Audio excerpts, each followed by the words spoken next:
పూర్వకాలం ఎప్పుడో ఒక పూట తినేవాళ్ళు క్రమంగా 2 పూటలు తినడం మొదలు పెట్టారు. ఇప్పుడు 3 పూటలు, వీలైతే 4 పూటలు కూడా తింటాం. అంటే తినడమే పని. మరి లేవగానే టిఫిన్, బ్రేక్ఫాస్ట్ అయిందా అని. ఎవరికి తెలుగులో ఉపాహారం అంత పొడి వాడు మాట్లాడతాడండి చాదస్తం. కాకపోతే బ్రేక్ఫాస్ట్, అంతకు పొద్దున్నే బ్రేక్ఫాస్ట్, అంతకుముందు కాఫీ, ఇంకా వీలైతే బెడ్ కాఫీ. వాడు బెడ్ మీదనే తాగాలి, వాడి కర్మ ఏమో. బెడ్ కాఫీ, వాడు ఇంకా పాచి నోటితోనే తాగాలి. వాడెంత సంస్కారవంతుడు, మహాత్ముడు, ఎంత పుణ్యాత్ముడు కావాలి. వాడిని తలుచుకుంటే కూడా ఇబ్బంది మనకి ఇప్పుడు ఇంత పుణ్య సమయంలో. అందువల్ల మనం తలవద్దు, అటువైపు వెళ్ళొద్దు, అసలు తల పెట్టవద్దు. కాబట్టి ఆహారం అంటే ఎట్లా పడితే అట్లా అయిపోయాడు మానవుడు 3 సార్లు.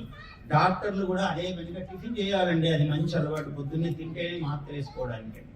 ఎందుకు పొద్దున్నే 8 గంటలు 8కి చేయరా మీరు టిఫిన్ అని అంటాడు. అదే పెద్ద లోపమైనట్టు, వీడి జన్మలో ఈ మాత్రము యోగం కూడా లేదా అన్నట్టు మనల్ని చూస్తాడు వాడు. అంటే టిఫిన్ చేయరా మీ ఇంట్లో, ఏమో కష్టం, అట్లా బాగుండదేమో, అనాగరిక లక్షణమేమో అని అభిప్రాయం చేస్తామండి. 7కే చేస్తామంటాడు వీడు భయపడిపోయి. వాడికి 8కి కూడా టిఫిన్ చేయరా మీరంటే ఏమో అనాగరకులు అట్లా ఉంటారేమో అని వాడు అడగడాన్ని బట్టే వీడు సమాధానం చెప్తాడు. అందుకని అట్లా కాఫీలు ముందు తాగాలి, మళ్ళీ టిఫిన్లు చేయాలి, మళ్ళీ మధ్యాహ్నం పని. నాకు అంటే ఈ దేవాలయాలు అది నేను ఎక్కువ, నాకు అంత మనసులో నేను ఎక్కువ దేవాలయాలు ఆగాలంటే మరి 1:30కు భోజనాలు పెడతారండి. అంటే వీడు 12కు 11కే తినాలి అలవాటు.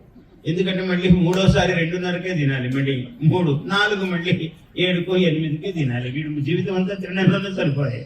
ఇంకేం చేస్తాడు మానవుడు?